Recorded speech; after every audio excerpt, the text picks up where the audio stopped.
Welcome back to the Anti-Meta Meta Club. This week's race B is a surprisingly fun Group 3 race at Grand Valley, and while there are a lot of cars that work, I wanted to give you an option that you might not have thought of. Let's get into it. The anti-meta car of the week is once again the Dodge Viper. While a lot of cars seem to work for this race, it seems like the 4C and the RCZ are most likely the true meta cars, while a lot of highly skilled people are putting other cars towards the top. The MR cars seem superior here, so I wanted to give you something that has incredible passing and defensive power on the straights and could also hold its own in the twisty bits without being an MR. One final note, I would usually have loved to do race C this week, but I got punted for 2 straight hours, and I think the standards and overall skill in Group 4 are too low for nerve at this moment, so sadly, the casual race B is our focus this week. I managed to get a 148.7, which put me in 23rd place overall, and 3rd as far as FR cars go. I believe that 86 of the top 100 cars are MR, with the 650S and RCZ being the most used.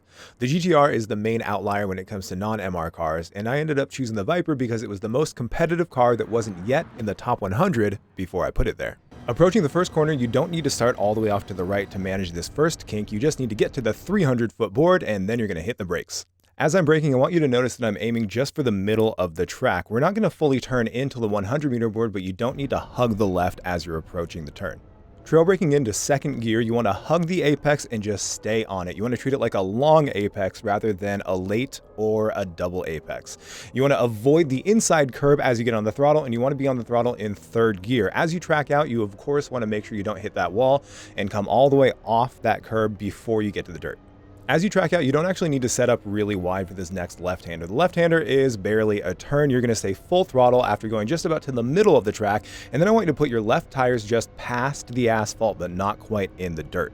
Continue following the curve of the road to the left until you get all the way underneath this bridge, and then you're going to change directions, still staying full throttle and shifting up to 6th. Your car is going to understeer just a little bit, but as soon as you get all the way to the inside, you're going to lift only as much as you need. As you can see, I didn't lift more than even half and then get back on that throttle. As you approach the left-hander with this angle, your instincts might tell you to lift off here, but you do not need to. As long as you don't touch the dirt on the left, you won't get a penalty. And even if you track out a little bit towards the middle of the track, it doesn't matter because you can get on the brakes heavily and still track to the left as you do.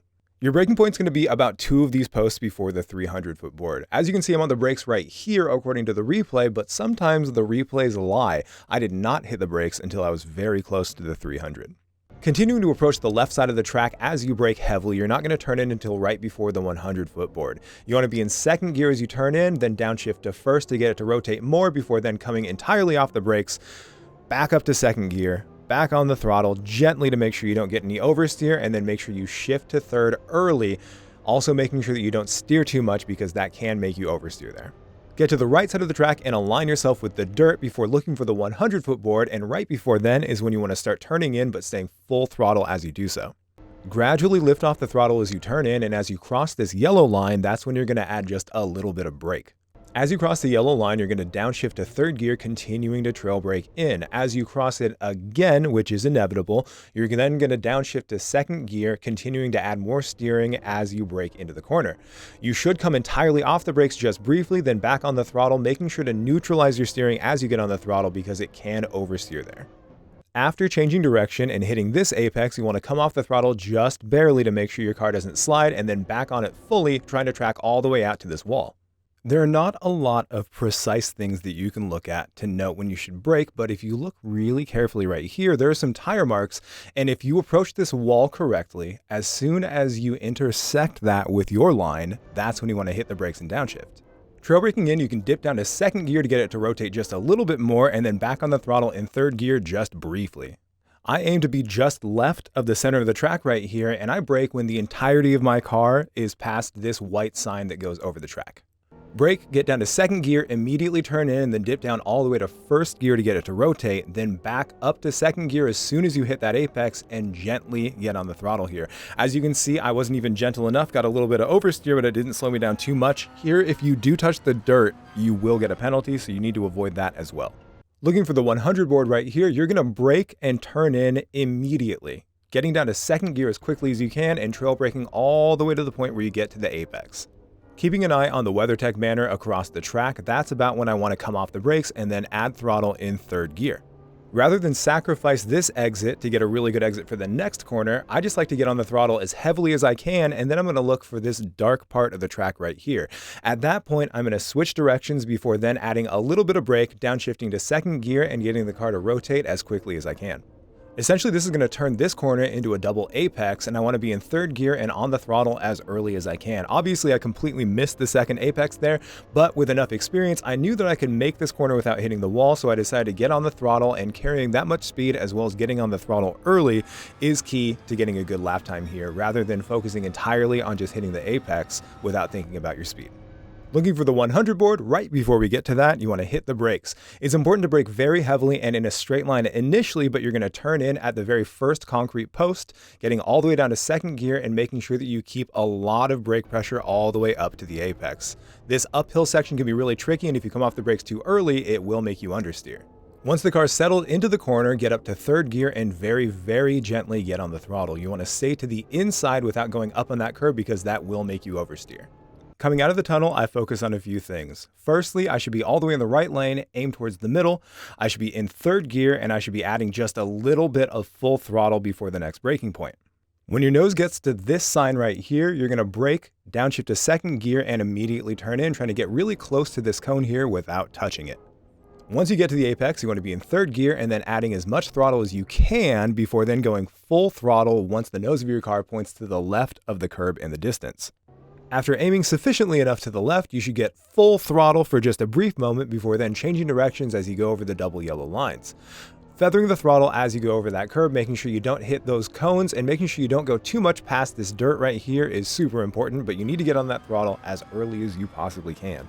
The rest of the track is completely full throttle. It's important to make sure you hug the left before you get into the tunnel and then turn in as soon as you fully get in the tunnel, completely going up on that curb on the inside and then tracking out, making sure you steer as little as possible, waiting to shift until you've straightened out the wheel just a little bit so you don't multiply the different forces causing friction and making you lose momentum.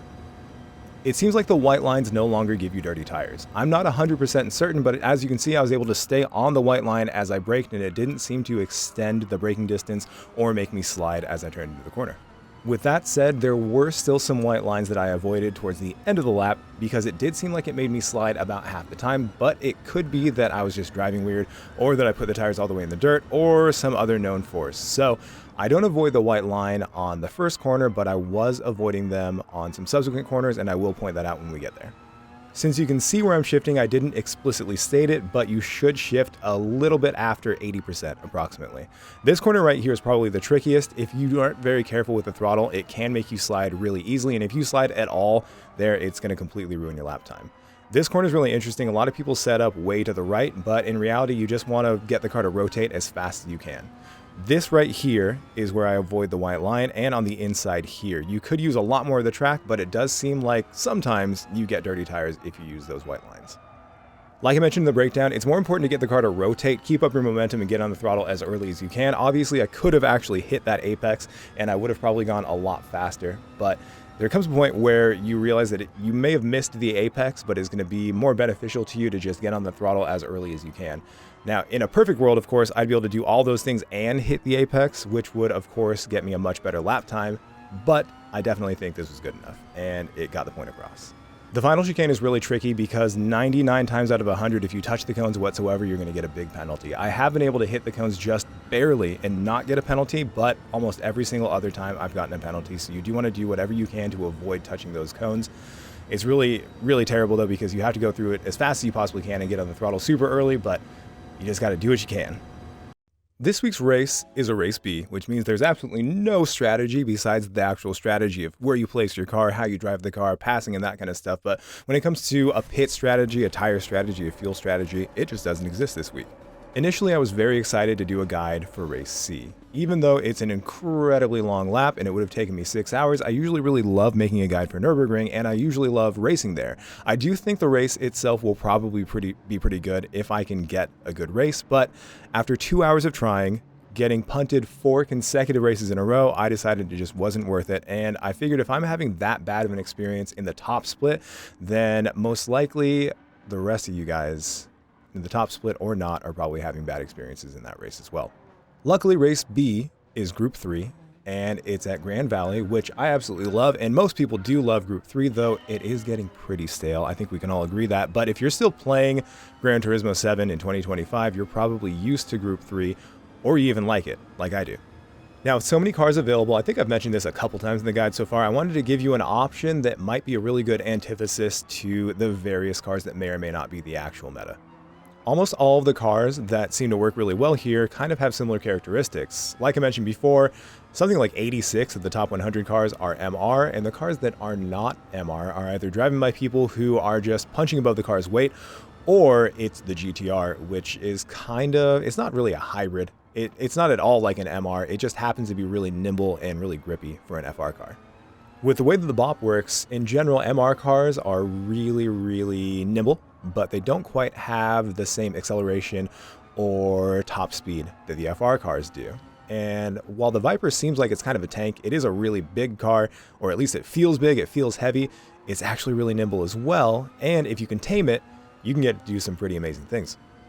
As you can see from the start, I was able to pass an RCZ before the first corner. That's the kind of power difference this thing has. And as you can also see, I was able to stay in front of it and accelerate and pass others just coming out of that first corner. The Viper is really funny, and it's the same reason I've used the Viper in the past. If you do get in front of a car that may be faster over an entire lap, it's going to be really difficult for anyone to get in front of you at any point during the track. It's going to be difficult for them to pass you in any of the twisty parts, and if you get in front of them and stay in front of them in the straight, I should say on the straight, then it's going to be really difficult for them to get a good enough exit to use the slipstream and then get in front of you. You're still going to be able to defend really heavily going into turn 1, and that's really the main problem part when it comes to trying to defend. So you've got so much power, even if they do have a really good exit, like I said, you should be able to, at the very least, defend against them, if not stay all the way ahead of them. And if you end up behind someone else, then of course you can use the slipstream, and you're going to be going very fast by the time you get to the end of the straight. You're probably going to find yourself in a situation where there's a lot of chaos either near you or you're going to be involved in it. And if you do find yourself involved in that kind of chaos, there's not really anything you can do. If you can see it ahead, you can see it coming, then you can position yourself in a place where you may or may not be an actual victim to it. The thing about the Viper is it has such incredible acceleration that if you end up having to slow down for any of these corners, having to check up, a lot of the other cars that are fast here, the MR cars, are not going to be able to accelerate from a slow down position like that quite as much as you can, so that's another reason that the Viper is going to have an advantage over a car that's potentially faster in overall pace. With the custom slipstream the way that it is, you don't really have to worry too much about dirty air, but dirty air still does exist to a degree. It's just not really enough that it's going to change the way that you drive drastically. If we had the normal slipstream, which is a little bit more difficult, at least seemingly more difficult than in real life, then you'd have to take completely different lines. You'd have to wait to get on the throttle, but since we don't have to worry about that, you can pretty much just drive the exact same way with very minor differences when you're following people. As we approached the person serving the penalty, Jaws decided to just give me the position, which of course I appreciate, but as I was approaching this guy who just served the half-second penalty, I decided to go for a pass. What a lot of people seem to do here is they try to brake really late because they think they're going to be going a lot slower after serving a penalty, and I don't think you're shaving off quite as much speed as you think. And if you try to late brake there, especially if you're defending on the outside, it's really difficult to actually brake late and still make that corner, so just the threat of me taking that position caused him to go ahead and just completely lose it. Now, it's just been 2 laps, and we've gone up, I believe, 9 positions. I think we started in 15th, and unfortunately, since everyone else just kind of drove away because it was chaos that led me here, I pretty much just had a free time trial, free practice with race pace right here. While we were at 3.4 seconds away from Venom before, we're now at 2.3 seconds, and I was able to hit a 49.8 without any kind of slipstream. Now, that's actually not even close to the limit what this car can do. I was able to get a 49.6 in another race, and since we only have 1 lap left after this, there was pretty much nothing I could do to catch the guys ahead. I don't necessarily want to spoil the race, but it was just boring. I got to about 2/10 from Venom's tail by the end of this race, but there was nothing I can do beyond that to actually catch up with the rest of the guys. If I had 1 more lap, I actually think I could have gotten a podium, but the race is unfortunately short like race B is. Now, the race I was talking about a little bit before, where I got the 49.6, it started off really well, and I am going to show you the beginning of it, but I ended up making a mistake, almost crashing into someone, getting a penalty, and it just kind of ended up sad. So I'm not going to show you the whole thing, but I do want to show you a little bit more of what this car can do. While I have your attention here, I am going to mention this other video that I made earlier this year, and it has to do with the real location that this track was based on. The bridge that you're looking at right there is actually an exact replica of a bridge called the Bixby Creek Bridge. I think it's called the Bixby Creek. It's the Bixby something bridge. Either way, the entirety of the bridge, including the parking area by the rocks and the dirt road to the side, are identical. Everything else, though, is kind of mixed and matched and pieced together. The infield, where the pit is actually a hotel called the Ragged Point Inn, and I stayed there with my partner, and it's actually an exact replica of that inn as well. So I'm going to put a link to that video because I'm just shamelessly, not selflessly, it's actually selfish. I'm shamelessly self-promoting here. There it is. That infield, all those buildings to the right, that is actually an exact replica of an inn in California that you can stay at, and I did, and I'm going to again this year when I go back and try to get even more footage of the different locations that they put together for this track. Anyways, once again, right off the start, this car is able to pass pretty much any of the other MR cars that are really good here, even before turn 1. After turn 1, it's pretty risky to pull off any kind of moves or even try to pull off a move when it comes to these S's, but this car is nimble enough and fast enough that you can completely lift off, go slow enough to give people space as I did right there, and still end up going faster, as well as braking deep enough into this corner that you can just continue making moves all the way into the hairpin. As I've been saying since I showed you the last race, this car is so incredibly powerful that a lot of the cars that are really fast here, since they're MRs, are not going to have quite as much power, and they should be more nimble, but this car is nimble enough and powerful enough that you can start making moves as soon as the race starts or even before the first corner. The more nimble MR cars, I wouldn't necessarily call them all momentum cars. Sometimes you'll have a car that is in a class like the BRZ that can corner incredibly well, but doesn't have any power. I think a lot of these cars are powerful enough, and they are just a little bit more nimble being the MR cars.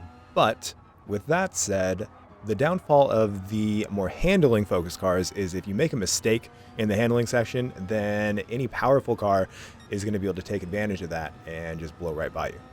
A lot of times in the first lap, because of the way the custom slipstream works, if you qualify in front of someone who's only slightly slower than you, they're probably going to be able to stick with you or even pull off a move or at least go for a move pretty early on. And so you're going to find a lot of people really close together where it wouldn't necessarily always be that way if you didn't have the custom slipstream. And because of that, once again, if you're in a more handling oriented car, if you lose your momentum, which happens a lot when you're following too closely to people, then a power car might just be able to take advantage of that. As I said before, these aren't exactly pure handling cars. They do have a good amount of power, but even with those guys in the slipstream with each other, as you can see, the Viper is inching closer and closer, and I am able to pull off the move because, like I said before, this car also is more nimble than you'd expect. With these guys defending, attacking, and essentially going slow because they're too wide, I was able to very easily get in front of that RCZ leading to the S's, and even though it should be able to handle even better, it can't handle that much better to stay in front of me or even stay next to me going into this section. If I go ahead and immediately defend, there's essentially nothing they can do unless they try to go out and do something crazy like that, and then that's a pretty predictable switcheroo right there. With all that said, if you're watching my guide, you're probably going to spend some time actually qualifying rather than racing from the back, and if you do, then you probably don't have to worry quite as much as the MR cars if you do get into a battle early on in the race. You can focus on using the power and the acceleration and grip of the Viper, and you can still duke it out with any of these MR cars anywhere on the track. Thank you for watching my video. If you like what you saw, please don't forget to like and subscribe. And of course, I'll be making another one of these guides next week. To finish off, I'm going to leave you with a look at my current members, who I love very much. Thank you.